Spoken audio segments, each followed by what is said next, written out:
Since the 1990s, peace talks have promised a new dawn for Israelis and Palestinians. From the optimism of the Oslo Accords to the regional shifts of the Abraham Accords, each attempt has carried hopes of ending decades of conflict. But time and again, these negotiations have collapsed, leaving frustration, mistrust, and violence in their wake. Today, we trace the timeline of these major peace efforts and ask, why do they keep failing?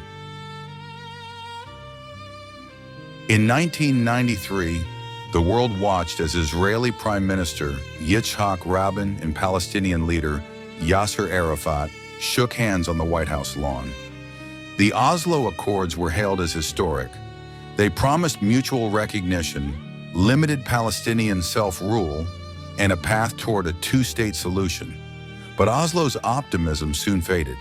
Key issues like Jerusalem, refugees, and final borders were left unresolved. Violence surged.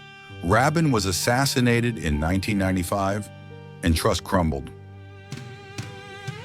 By 2000, U.S. President Bill Clinton tried to revive talks at Camp David with Ehud Barak and Arafat. But negotiations collapsed over Jerusalem and refugees. Months later, the Second Intifada erupted. 5 years of bloodshed that hardened attitudes on both sides. For many, Camp David symbolized a turning point, from hope to despair. In 2003, the U.S., EU, UN, and Russia introduced the Roadmap for Peace. It demanded an end to violence and a freeze on Israeli settlements.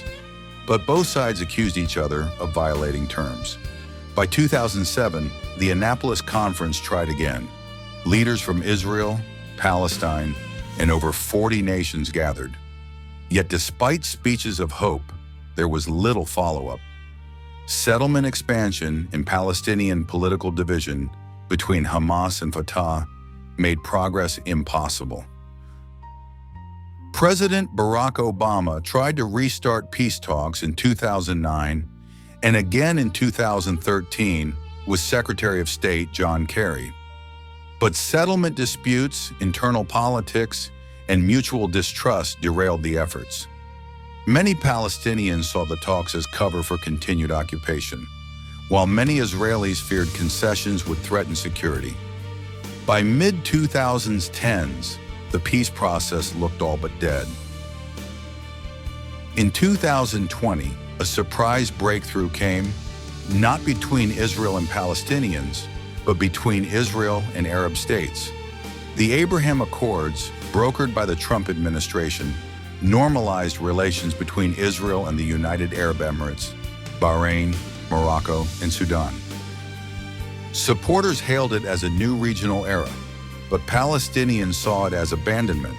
For them, peace without justice for Palestine was no peace at all.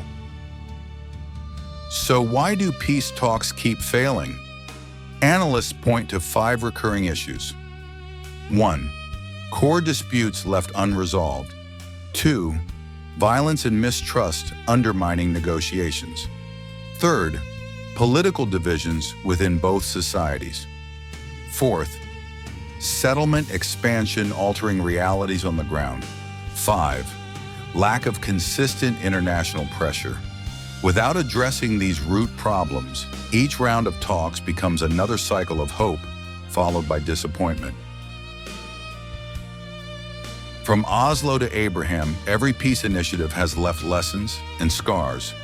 The story of failed talks is also the story of people caught in limbo, still waiting for a just and lasting resolution. Whether the next attempt will break the cycle remains uncertain. But history warns us, without addressing the core grievances, peace will remain a promise unfulfilled. If you want to understand more pivotal moments in history, subscribe and join us for the next story that shaped our world.